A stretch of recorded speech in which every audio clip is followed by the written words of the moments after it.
खबर शामिल करते हैं गुजरांवाला से डॉक्टर कमर अब्बास इंचार्ज नुमाइंदगान पाकिस्तान डेली अवाम न्यूज़ HD की रिपोर्ट के मुताबिक हकीम और होम्योपैथिक डॉक्टर अब्दुल कयूम को उम्रा की सआदत पर मुबारकबाद।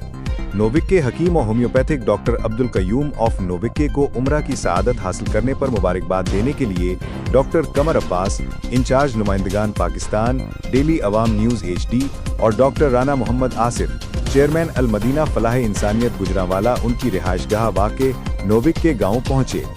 इस मौके पर डॉक्टर कमर अब्बास और डॉक्टर राना मोहम्मद आसिफ ने डॉक्टर अब्दुल कयूम को उम्रा की सआदत हासिल करने पर दिली मुबारकबाद पेश की और उनके लिए नेक ख्वाहिशात का इजहार किया। उन्होंने कहा कि बैतुल्लाह शरीफ की हाजिरी और उम्रा की सआदत हर मुसलमान के लिए एक अजीम रूहानी एजाज़ है।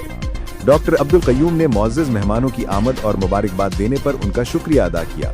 मुलाकात के दौरान बाहमी दिलचस्पी के उमूर, इंसानी खिदमत और सेहत के शोबे में अवाम की फलाह बहबूद के हवाले से भी गुफ्तगू हुई। मुलाकात खुशगवार माहौल में हुई, जबकि इख्तिताम पर डॉक्टर अब्दुल कयूम और उनके अहले खाना के लिए मजीद कामयाबी, सेहत और खुशहाली की दुआ की गई।